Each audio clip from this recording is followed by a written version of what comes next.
Hello and welcome, everyone. If I could have everyone's attention, please.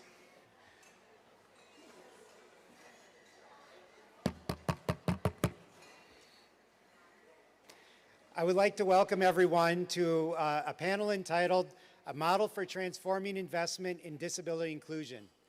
This is a discussion about how all of us, every single one of us, will transform the global economy to be more inclusive for everyone, to the benefit of everyone. We'll talk about the intersection of capital, policy, private sector engagement, and frankly, the willpower of all of us to make the world a better place. My name is Robert Ludke. My friends call me Bob. I'll be moderating the panel today. I'm a senior fellow at the Harkin Institute for Public Policy and Citizen Engagement, and we are located in the United States. I'm a white male. I'm wearing a gray suit and have short hair that is increasingly becoming the color of my suit. Before we begin our conversation today, I have the pleasure of introducing Ambassador Victoria Reggie Kennedy. Ambassador Kennedy has served as the U.S. Ambassador to the Republic of Austria since January of 2022. Ambassador Kennedy works to advance and strengthen the transatlantic relationship diplomatically, culturally, commercially, while emphasizing the engagement of young people and those with diverse backgrounds, as well as the empowerment of women and girls. Yesterday, Ambassador Kennedy and her staff at the U.S. Embassy graciously hosted the members of this panel, along with Martin Essl and Robin Weiss from the Zero Project, for a conversation about the importance of bilateral cooperation, investment, and private sector leadership to foster a more inclusive global economy. Ambassador Kennedy, thank you for your leadership on these many important issues.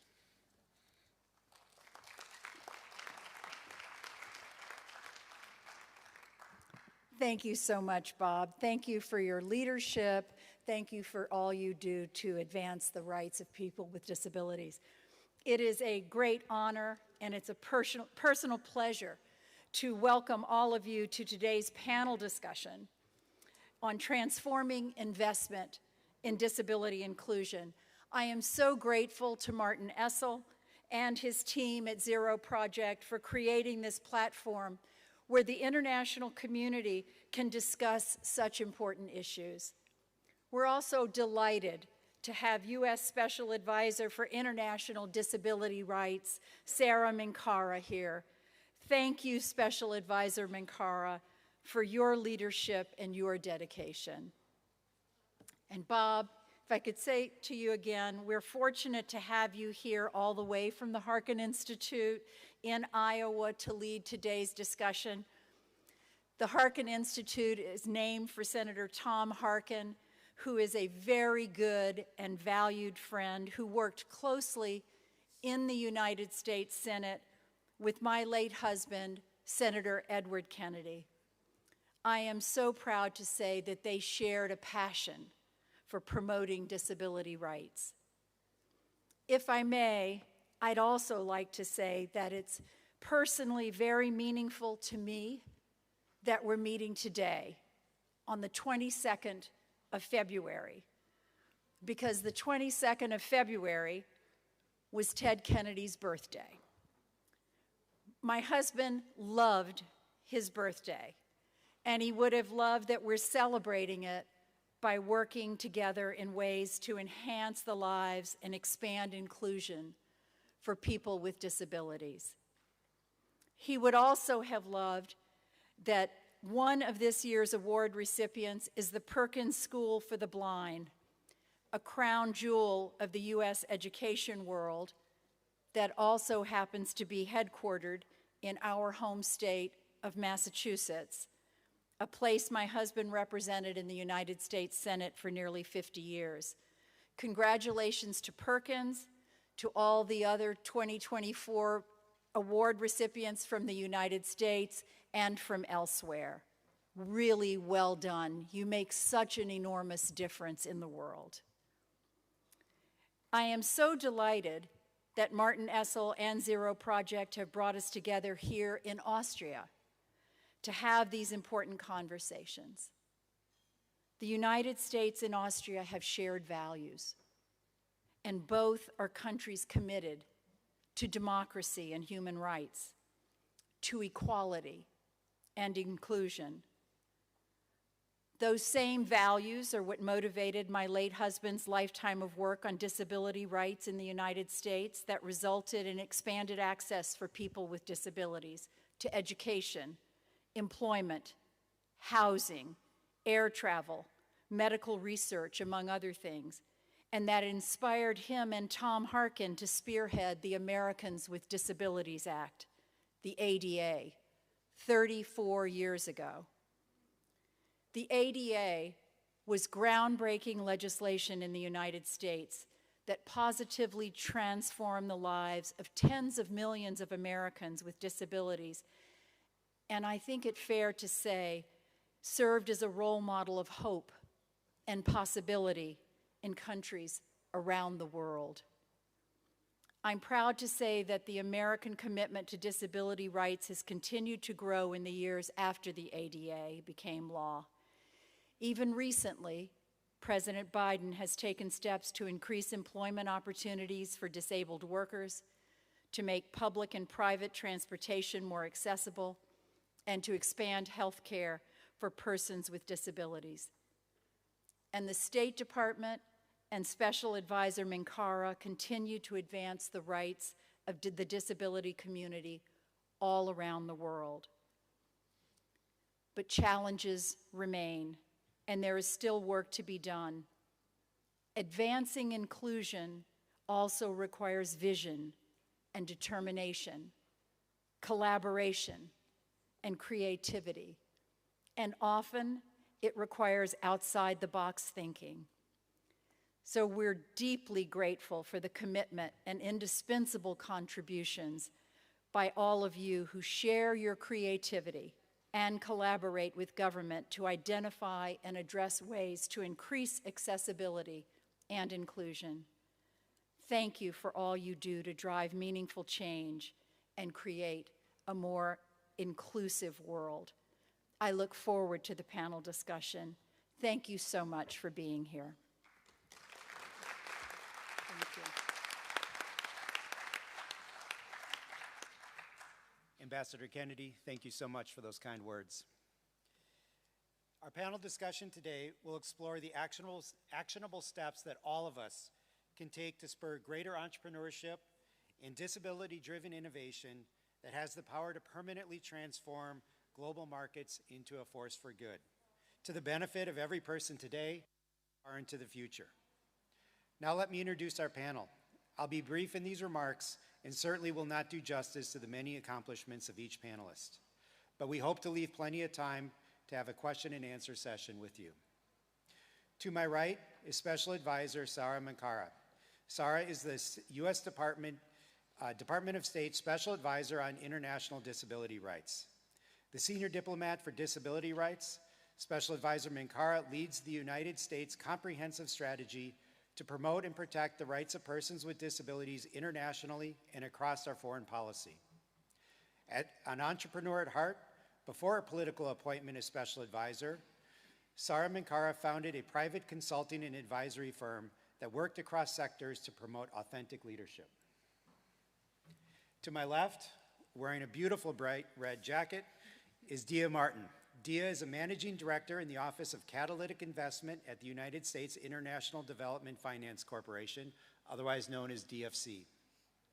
Ms. Martin originates debt financing across multiple emerging markets. She also leads the Portfolio for Impact and Innovation program, which is focused on financing scalable, early-stage projects that are highly developmental. Through this program, DFC has provided over $500 million in financing over 80 innovative businesses, and its funds are committing to having a positive social impact. To Dia's left is Kathy Holloway, wearing a dark blue blazer and I believe a shirt purchased just for this event. Kathy is a professor of interaction design and innovation at the University College of London and a co-founder and academic director of Global Disability Innovation Hub, otherwise known as GDI Hub. Kathy co-directs the World Health Organization Collaborating Center on Assistive Technology and leads work for the International Research Center on Artificial Intelligence in partnership with UNESCO. Kathy enjoys working at the intersection of academia and innovation, looking to build diverse partnerships to accelerate a fairer world. And to Kathy's left is Brian Mwenda, all the way from Nairobi, Kenya. Brian is wearing a dark blue jacket with a light blue shirt under his jacket. Brian is an engineer working on next generation assisted technology to increase the participation of persons with disabilities in society. As founder and CEO of Hope Tech, he is developing the Sixth Sense, a wearable navigation aid for the blind and visually impaired. He also leads Census Hub, an assistive technology research and distribution center in Nairobi, Kenya, and working on advancing accessibility throughout Africa. So now let us turn to our panel discussion. And I would like to direct the first question to Special Advisor Minkara. Public policy is critical to creating a foundation for investment in every sector of the economy and for millions of businesses around the world. So, Sarah, could you please explain how the U.S. State Department is using its policy work to foster greater disability-driven innovation on a global scale?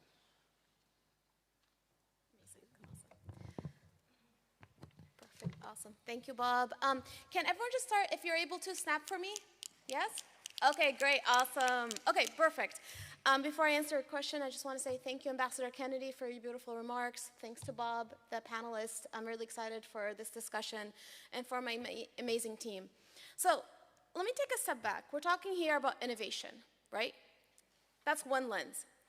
In this world, if you take a step back in terms of what are our main concerns on a global level when we talk about policy and foreign policy, the world is thinking about food security, AI, the future of AI, climate crisis, the conflicts all over the world, interconnectivity, education for all, trade, investment, and so much more, right? Our leaders in the foreign policy world are working towards what? Peace, prosperity, and security. And we do this on many different levels, both the bilateral level, but also the multilateral level. So when we say multilateral level, I want us to really think about the G7 world. This year, Italy is hosting 20 ministerials in G7, ranging from energy to trade, to health, to labor, to defense, to digital economy, et cetera, et cetera. And now we have a disability one this year. Look at APEC, the Asia-Pacific Economic Cooperation. We come together and we talk about a lot of these similar issues. This year, Peru is hosting. We have Women in Trade. We have tourism. We have SME ministerial. And of course, always there's a leadership summit and the CEO summit. You have ASEAN, where this year Laos is hosting ASEAN, and there's similar ministerial discussions. In a lot of these spaces, disability is pigeonholed where? In certain sectors within these ministerials. The question is, how do we bring disability-inclusive foreign policy where the world truly understands and believes that we cannot achieve global peace, prosperity, and security if you don't bring disability to the table? And in order for disability to be at the table, we need to also drive more innovation around these different sectors. In the beginning, when I used to ask my colleagues and say, hey, I want to join the Secretary of State at the UK Recovery Conference in London, some people are like, oh, interesting, that's the first. But as we started asking, we need to make sure disabilities at these different discussions, Ukraine recovery discussions, climate action, and beyond, people will start thinking about how does disability fit, not just from a protection side, but also from a value-based side, that we have innovation to contribute. That's really important for us to really understand the distinction. It's not just us being able to be protected and access, but we also contribute and provide innovation. So our office has been working on identifying spaces where disability can be fully integrated into these leadership discussions around foreign policy. We just came from the Munich Security Conference, where disability has never been thought of in those contexts. They're talking about AI, they're talking about Ukraine, they're talking about crisis response. Where's disability? Disability can bring more value when we bring it to the table. We need to start thinking about, which we are doing, how do we create more opportunities for us to be in those spaces and demand our inclusion. And it's not enough for us to be demand our inclusion. We also need to make sure these spaces are accessible. To be honest, a lot of these conferences are not accessible for persons with disabilities to even access and attend. So my question will always be, where should we be at that we're not at? What can we do differently? And how can we disrupt the narrative? Thank you so much.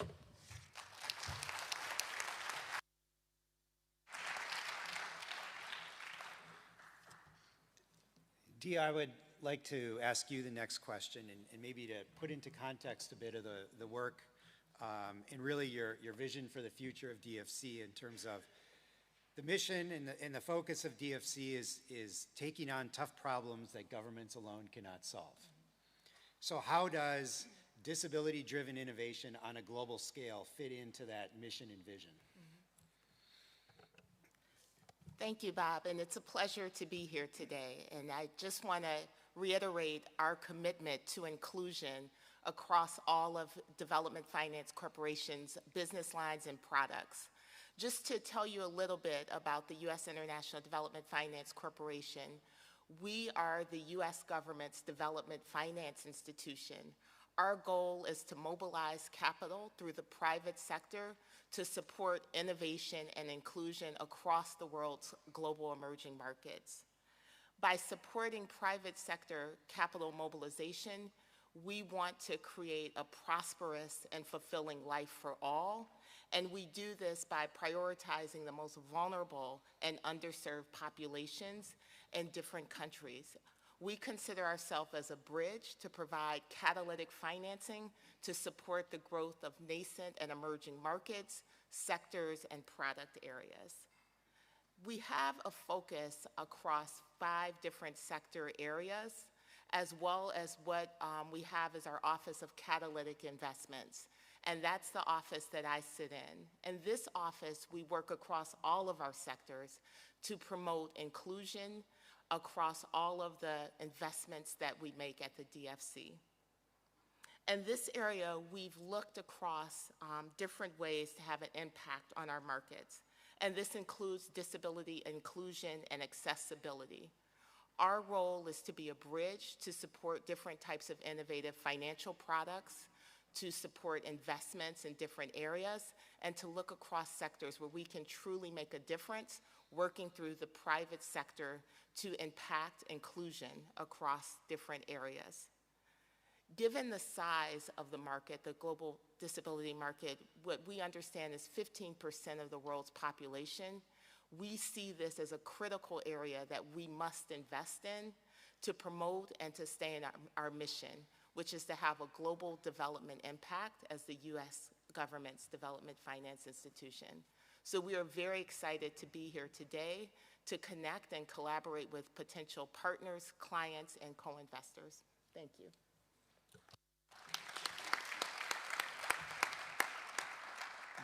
Kathy, I'd like to ask you, in a way, a similar question, because the mission of GDI Hub is really quite fascinating, and I just want to read it. It's, in part, quote, driving innovation, disability for a fairer world. Can you please describe your mission and what you mean between driving disability innovation and a fairer world? Thank you, Bob, and thank you, everyone. Thank you for having us here today. The Global Disability Innovation Hub came out of the London 2012 Paralympic Games, and those games were the first time the Paralympics were sold out. It was the first time the stadiums were full, but it was also the first time that the Olympics were fully accessible. You were not able to get advertising rights to one without the other. You were not able to get employment contracts unless you made sure that your employee base had 15% persons with disability. That was a phenomenal change, and we were lucky enough to be tasked with delivering that legacy forward. And so the idea of a fairer world for us is one that is more just. Disabled people, we don't want special treatment, but we also don't want a life of barriers. We simply want a life. We want a life like anybody else. And so when you think about innovation, and you can see some great examples out there of products, people often think AI, right? Artificial, we're going to have robots, we're going to have flying copters, we're going to do these really wonderful, smashing, brilliant, fancy things. And so in 2021, the World International Property Organization wrote a report and demonstrated 130,000 patents in the previous 10 years had come out in the area of assistive technology. The area of advanced assistive technology, things like AI, things like Internet of Things, biosensors, material science, growing 3 times faster than prosthetics and wheelchairs, as an example. Marvelous. Brilliant. These are all great examples of products which can possibly help the world. However, in my humble opinion, there are 3 issues with that word of innovation only being linked to the products. The first issue is that if we're not careful, that gap between the people who have access to those products and the people who don't have access to those products is going to get rapidly wider with the advancement of technology. By 2050, we're expecting there to be 3.5 billion people on this planet that need assistive products. Think that each one will need at least 3 to 4 products. Think of how we're going to ship those around the world. What are we going to do with them at the end of life, at the end of the life cycle? And most people now, 90% of people can't afford them. And how is that going to change? That's the first problem. Second problem with products is that you need more than products. You have to go beyond products. So for us, it could be a practice, it could be a policy. And I'd like to give you 2 quick examples, if I may, from the UK AIDS-funded 80-20-30 program. So for the Paralympics in Tokyo, we partnered with the International Paralympic Committee, and pretty much everything we do is in partnership, right? You can't do anything alone these days. So we partnered with IPC to get free-to-view rights for the Paralympics across 49 territories for the first time in Africa. Why do we do that? Because we want to change the way disabled people or persons with disability are viewed and accepted within everyday society across the continent of Africa. A second example is working with UNICEF and our friends at Scale to drive down the cost of hearing aids. So a hearing aid is a technology that's been around for a very long time. However, the government of Rwanda, for example, was paying nearly $2,000 for a hearing aid.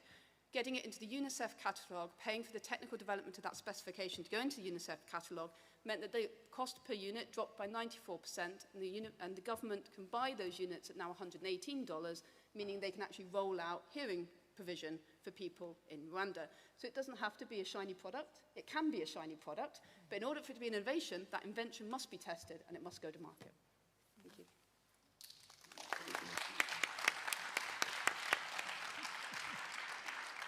Perfect. Thank you, Kathy. And now, Brian, in a way, I'd like you to put a very fine point on what Kathy was talking about. You're an entrepreneur. You're on the ground as an entrepreneur, innovating.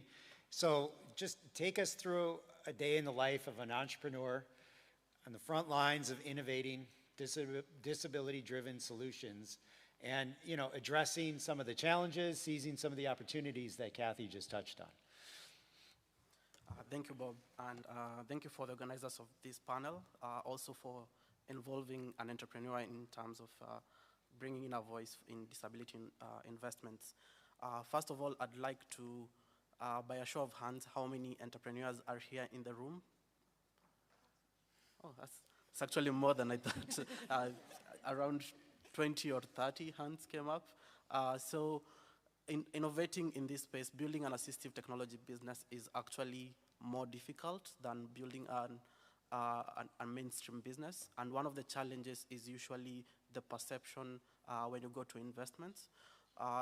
Unfortunately, there's still a negative perception in terms of investing in this space. Most investors feel that it's a space for charities, it's a space for government initiatives, but we all know here that's not the case. There is business in assistive technology, and also there is, it's not sustainable if we leave it to government or to charities. So that's why I think I think huge loud to all the entrepreneurs in the room building assistive technologies. It's not easy. Apart from building a product, you have to show an investment case and work 4 times as hard as another entrepreneur in another field just to convince an investor there is a business, educate them of what assistive technology is, what disability is, and I think if we go about it as entrepreneurs just by ourselves, then it's going to be really difficult because after we build our product, there is also how does the product get to the user? how do we deal with policy and compliance. So there is a bigger role for more stakeholders. And as entrepreneurs, sometimes we feel sidelined, where we have to develop products by the side and also solve these issues. So I think it's really important for us to come together and bring in our voice in terms of investments, air our challenges, also hear what is required from investors for us to be investor ready, and so that we can have as many cases of success as possible, which will convince other investors there is a business case. So I just mentioned a little bit about what we do. So my company is called HopeTech, and we're building mobility solutions for blind and visually impaired people. We found the right intersection of the right amount of technology, the right amount of user acceptance and utility to give to a visually impaired person at the right cost, so that they are independent from having to use a sighted guide or a guide dog, which are very inaccessible in this time in most countries. So we are building the Sixth Sense, which is a wearable device that helps a blind person to walk unaided. And after many years of development, we are launching this summer. So I'm really happy about that. And finally, I'll just say, one of my friends in this conference recently asked me if I have thought about giving up because they have so many times. And of course, you get through that phase. But once you have one of your users test your product and you can see the joy that these products, the kind of service they create, then it's really a pain having to think about the process that it will take to bring this product to market sustainably. But I believe with things like the Zero Project, the Zero Conference, then we can all come together to solve some of these wider issues around disability entrepreneurship. Thank you. Oh, Brian, don't turn off your microphone. Coming right back at you for our round 2 of questioning, which we'll call our lightning round of questions.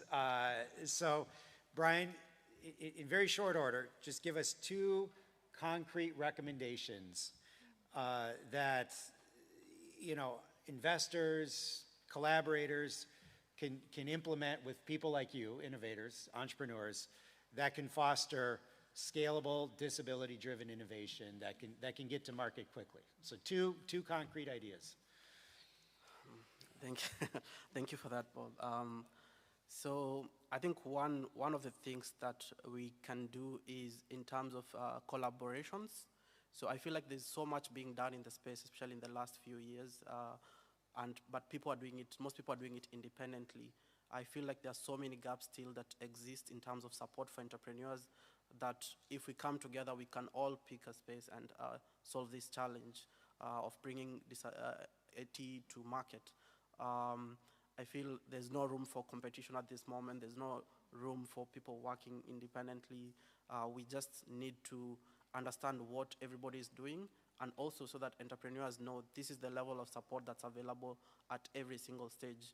It's a very lonely journey building assistive technologies. It's really difficult, especially when on average you have to take twice the time it takes to bring a product to market, maybe comparing with other fields. So it's very disheartening and lonely. So if we can create structures and support around an entrepreneur so that they don't feel left out, and different stakeholders can work together, I feel like we can really achieve support, and we can bring more products to market. Because I'll just keep emphasizing the point, the more success stories that we have, the less effort future entrepreneurs will have to go through to convince, to put up a business case for investments. And of course, I'll say we need more funding for assistive technologies. We need more early stage funding. We need more funding to scale solutions so that we can create this evidence. So yeah, my first point will be we need to come together and just work together and communicate. My second point in terms of what can be done will be, I think, a personal reflection. So in my 7-year journey, what is now a 7-year journey building assistive technology in Africa, in the UK, here in Austria, I think one of the things that has really helped me, apart from investment, is the sort of social capital. So the social capital I get from associations with different organizations like Global Disability Innovation Hub, like Innovate Now, like the Royal Academy of Engineering, who've supported me in one way or another, not necessarily financially, but in terms of access to their networks, mentorship, involving in some of their programs. And once you are associated with some of these organizations, then it becomes easier to talk to investors, sort of validation. So I know many big organizations wondering what can we do to support entrepreneurs.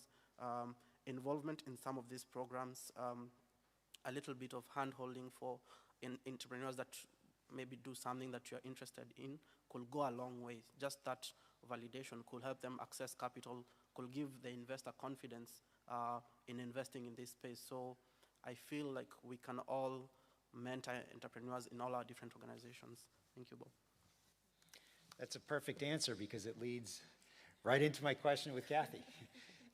Go in a little more detail about the connection between financial and social capital, and really build on Brian's point about the importance of social capital, because I do think we too often get caught up in the importance of financial capital and think that money is the only solution. Again, that's important, but by itself, it's not always important. Thanks, Bob, and thanks, Brian, for setting it up so well. I think that at the one stage, once you've gone through that very early stage, you do need some money. You need some capital, you need some financial capital, especially if you're working in a resource-poor space where you don't have any other income. How else do you build a team? How else do you build a product? How else do you move forward? However, as you say, there's elements of this idea of social capital. So in GDI Hub, we tend to split that into two areas. One is more, we call it more technical assistance. So sometimes we're helping people redesign their manufacturing process so that it could actually be distributed or scaled up. Whereas in other cases, we might be working more closely on a business case and a trialing of a pay-as-you-go method in, say, Kenya for hearing provision. And so that's sort of technical assistance that we help to provide, and we're lucky. And I work at University College London. I've been there for decades. I've been there, I helped some 15-year-olds the other day learn to code. Blind and partially sighted people learn to code, and I realized as I stood there that I'd been at UCL longer than they'd been alive, and I officially felt quite middle-aged. But I'd been around for a while, so I can pick up the phone and say, hi, person who's a material scientist, mechanical engineer, please can you help this startup? And they always will, because our jobs are to serve. But secondly, the other aspect of social capital is that idea of partnerships. So if we can identify ventures that would do really well, maybe in a particular country, so I'm lucky enough to travel a lot, so maybe there's an innovator in Rwanda, but actually their solution's really well suited to India, we can do that introduction. Maybe I know a venture that could suddenly do very well with DFC investment, we can do that introduction. We know that something should get into the UNICEF catalogue, we can have those conversations with UNICEF. And so providing people with that, I think, is very important. And I suppose the third thing is, I'll go as far as friendship or mentorship, it is a lonely journey. We set up GDI Hub as a startup. It was a lonely journey at the beginning, right? And you have to overcome a lot of things. And when you have just somebody tap you on the shoulder, ask you how you're doing, just check in on you on occasions. And so we try to make sure we do that, just check in, make sure people are all right, and keep them moving forward. So now let us maybe return to the importance of financial capital, because at the end of the day, money talks and money walks, as we say in the United States. I mean, Dia, you run an organization that has in its checkbook how much money? Billions. Billions. And there are many other organizations like DFC, backed by governments all over the world, with billions in their checkbooks.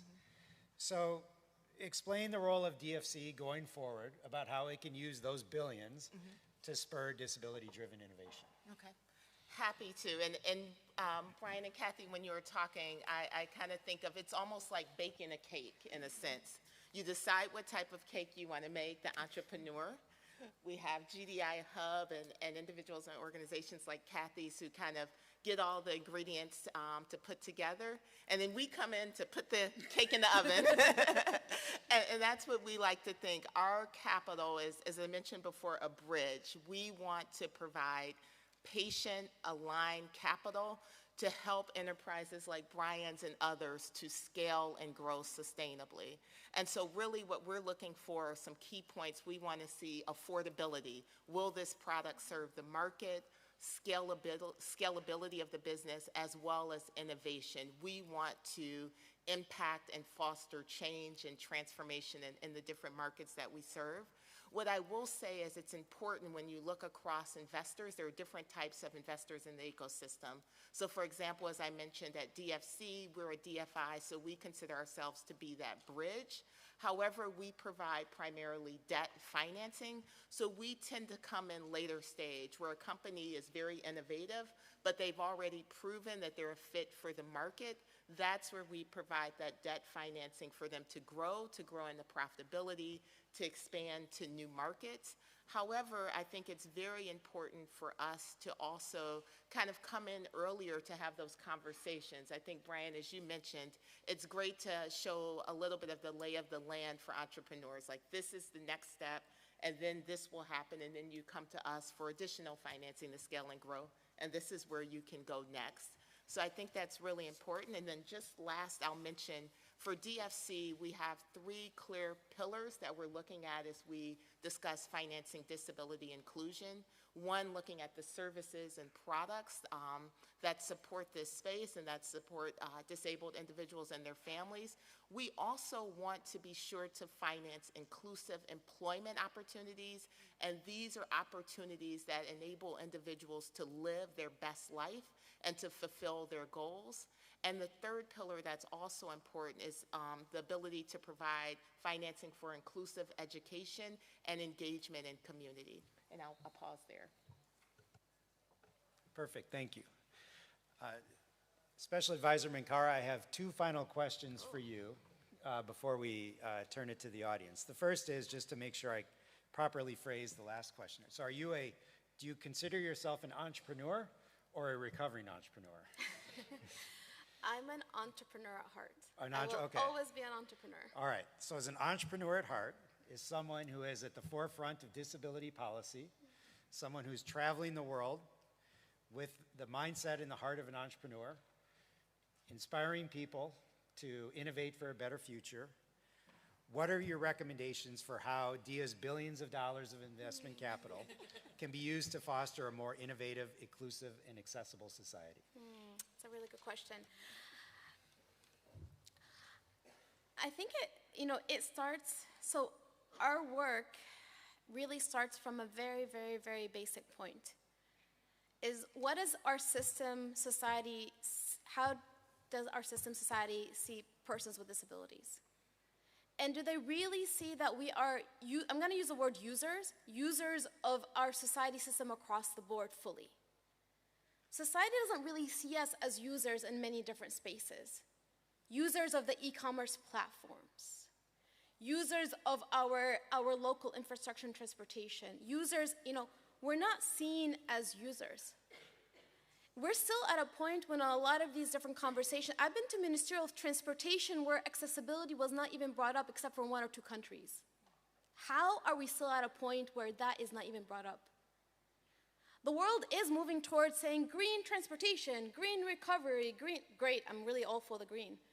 Put in accessibility, please, in there too. Why is accessibility seen as an add-on? Why is it seen more costly? Why is it seen as a burden? I think in order for us to have more of DIA and DFCs, I think on one hand, in these spaces that we're in, let's make sure we're inviting more people like DIA. Who should be in these rooms that need to hear these messages? That's one side. And on the other side, these other spaces, when it comes to policy making, foreign policy making, how do we insert ourselves? Don't wait to be invited, really find a way to invite yourself. Each of us have foreign ministries, have ministries that are working on these multilateral spaces. Let's make sure our voices are at those places. For example, when we talk about trade, how much have we done research around free trade agreement and the barriers that the disability community faces? There are a lot of barriers.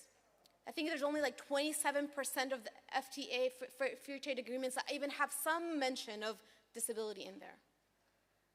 Also, let's make sure the entrepreneurship discussion is not, we're not creating a space for work avoidance for governments. What do I mean by that? I've had conversations with the ministers of labor and social affairs, like, oh my God, let's definitely make sure we're helping people with disabilities become entrepreneurs. Because they find that inclusive employment is a hard thing to achieve. It's not one or the other. We need to make sure we're achieving inclusive employment, and we need to also make sure we're allowing for persons with disabilities to have businesses and grow their businesses. Also, how do we make sure we're breaking down the barriers for people to scale their businesses? If I have a business and I have a hard time really accessing these different online platforms to scale my business, I'm not gonna have the same equitable opportunity as someone else.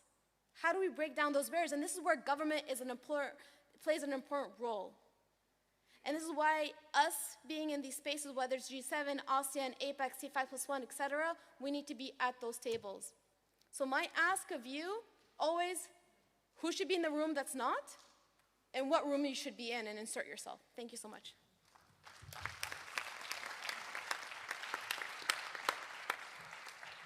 Well said, thank you. So we have about 7 or 8 minutes for questions. The distinguished panel is happy to take all questions. I will gleefully avoid the hard questions and pass them to my panelists. So in the 4th row, second person in.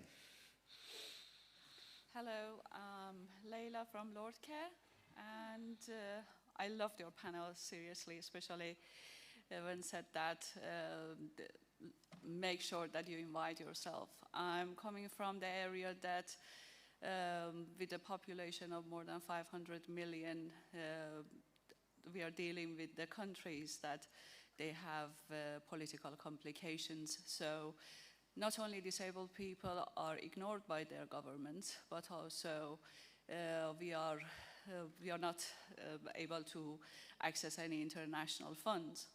So I was wondering if you have any solution for that, because our company is a friend of from Iran, UK, and Sweden come together to see what we can do for people with disability in this region. And it feels lonely and hard to get any financial or social capital. And if you have thought about this in any way, I really appreciate it. I'll quickly say something. We've developed a number of programs with different partners around the world. So Bernard, who just had his hand up, runs our Innovate Now Accelerator in Kenya, for example, and we've run an AT Impact Fund, and now we're about to run an AT Growth Fund. And so what we tend to do, we've just been approached by people in India, Nepal, Ghana, Rwanda, I think they're the 4 countries, to put together interventions that will help those regions. So I think that it's just about getting around the table, seeing what you've got, what partnerships you've got, what access to users you've got, what innovations you've got, what you have, and we have various tools to map that, and then see where the gaps are, and then look to work with you to strengthen those gaps. So, and that's not just us, there are other people that can also do those things. So I think the request is now out there, not just to us, but to many people. So yeah, I'm happy to have a conversation afterwards if it helps you. I believe we have time for 2 more brief questions. Is it Bernard? Bernard, please.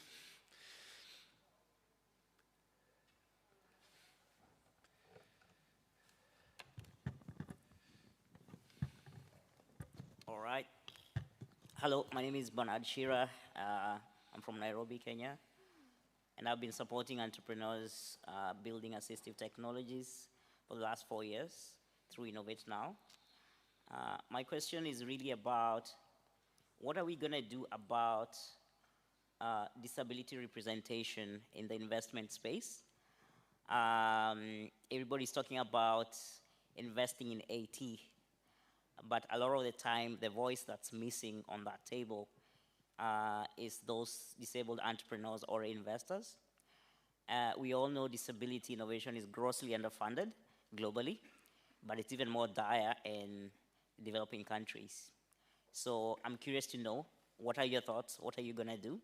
Because if we're going to do this, then we can't do it without making, whether it's venture capital, debt financing, whatever mechanism of financing, more inclusive. Thank you. Yeah. Bernard, thank you. I think that's a great question, and I truly believe, as Special Advisor Minkara said, it's about having everyone's voice in the room and having their representation. And I truly feel that's an area that we should support and continue to support, investing in entrepreneurs, investing in disabled entrepreneurs and businesses focused on the disabled community. So I completely agree with you. I think for us, that's part of our thrust as well. Oftentimes there's room for not just innovation or technology in product, but also in process and business model and how we look at entrepreneurs, and actually, to be honest, in financial products and different types of financial products that we can use based on the stage of investment or the outcomes that we want to achieve. So I completely agree that there has to be kind of more diversity in thought and what it means to be impactful and to support inclusion. So we have time for a couple more questions if the audience has any further questions. To the woman on the far left. What events would you say are disability entrepreneur events we should definitely not miss and write down for this year to contact to see if we can go as disabled entrepreneurs? Okay, so the Zero conference. So I will shamelessly plug an event in Kenya in May. So I think for me that's one of the biggest ones that I will definitely not miss. And maybe Kathy has more insights into more events.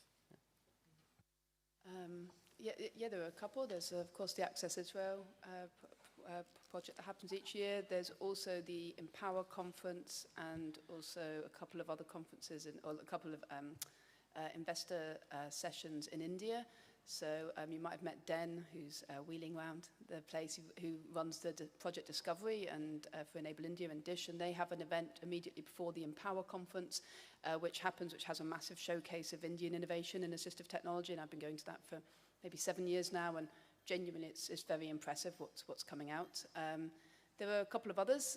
There's a couple in the US that we can speak to, and I think Special Advisor Menkara would like to add, so I'll hand over. So where my mind went. So I would recommend if you are a member, if your country is a member of APEC, the Asia Pacific Economic Cooperation, this year Peru's hosting. September is the SME Ministerial. Definitely try to attend that. Number 2 is ASEAN. There will be an ASEAN Ministerial Dialogue on Economies also in September if you're part of the ASEAN world. I would also make sure we're looking at, C5, the Central Asian countries, there's a B5+1. There's at the end of April, Kenya has a business private sector conference.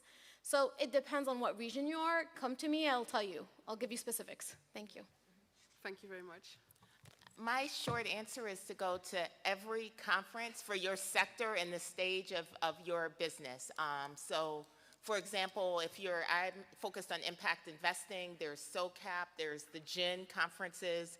Right now, in a couple weeks in Nairobi, there'll be SandCalp Africa, there's a SandCalp India. I think it's important to be in all conferences if you're an entrepreneur and you're raising financing, because you never know that social capital, that financial capital that may be available to you. So one last question. If it's all the way in the back, there's a woman with a very pretty yellow vest, I believe.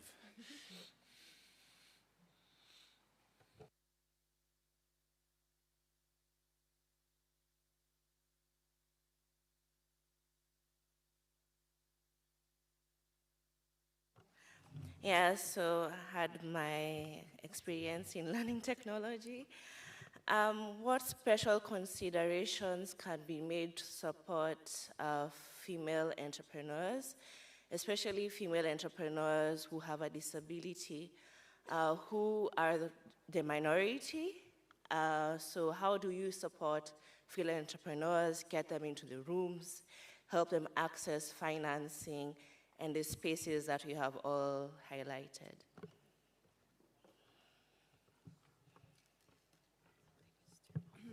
I think that intersection of gender and disability is a really difficult one, especially in some contexts.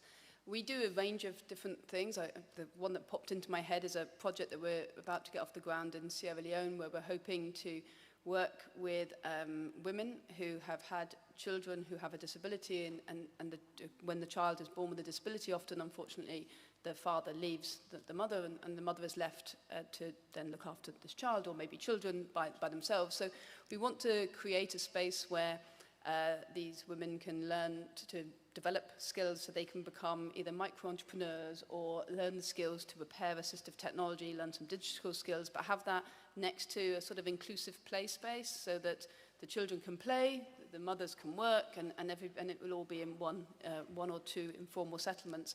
So I think that's like right at one end of a scale, and at the other end of a scale, I'd go right back to the idea of mentorship. Sometimes it's that double whammy of not having the confidence to speak, not feeling like you should be in the room, Special Advisor Minkara talks about how we must be in these spaces, but not only go into the spaces, you need to be able to speak in the spaces, you need to be able to ask for what you want. And that can be crippling sometimes when you've been taught for whatever reason to be quiet and be small and not be heard. And it's not easy to sort of learn to say the words and then to learn to say the words confidently and then to keep learning to say the words when you hear no.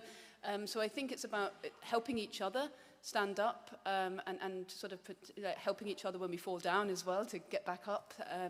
And so at those two extremes, there's lots in the middle, and I'm sure that Special Advisor Minkara will add.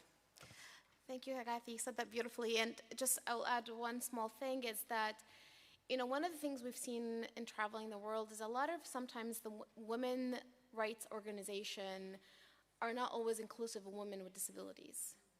So my first ask would be, how can we really, as a disability community, partner up with women rights organization and create more of that space and more awareness?